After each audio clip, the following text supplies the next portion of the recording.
We're going to start with our opinion of the most indispensable 49ers, one on offense, one on defense. This is my dad's idea. We had an editorial conference this morning, like good boys. Your mom would have been proud, the school teacher. Yes, because we were prepared, but we didn't tell each other our picks. So may I go first? Please do. Let's start with the most indispensable player on offense.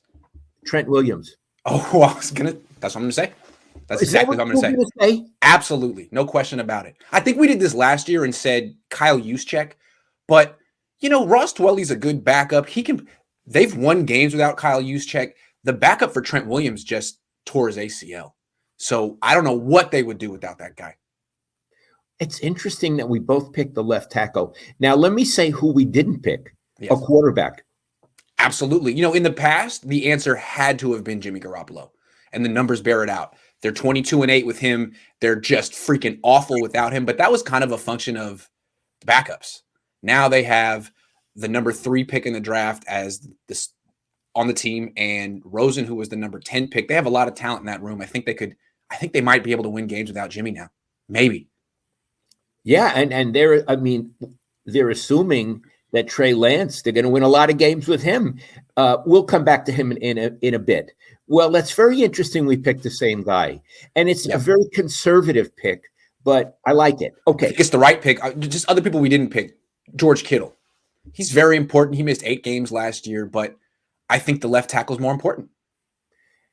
Yeah, and they can win without him. I think they can. They can win without him. Yes. Okay. Tell me who your indispensable defensive player is. Jason Verrett. Ooh, I wasn't going to pick that. You're going to go with Fred Warner? Yeah, I was going to go Fred Warner or Nick Bosa if he is Nick Bosa. But I like yours better. Tell me why yours. Well, Bosa's a good pick, but they played all of last season without him and had the number 5 defense in the league. So I think there's some evidence that they can succeed without him.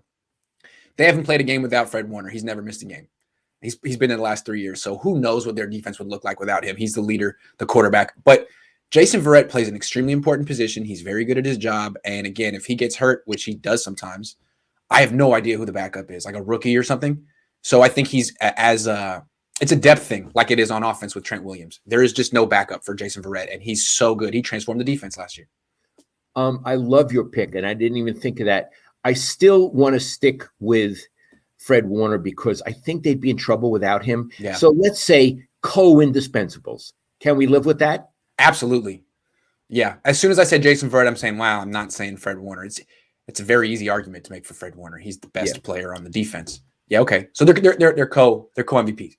I want to say before we move on to our next topic. Yes. Do you see how Grant and I work out conflict? On a lot of shows, somebody has to win. I don't feel I have to beat my son, and I guess my son doesn't feel he has to make his old man look like a fool. It's nice to be able to resolve disagreements without being disagreeable. And that's I agree, sir. I agree. Yeah, I agree. And we've been that way our whole lives together. Yeah, because I think what's more interesting is listening to someone else and being open-minded than just yelling at someone. People who you're talking and you can see the wheels spinning and all they're thinking about is what they're going to say next. We know people like that. Yeah, they're just not the most fun people to hang around. So we try to actually listen.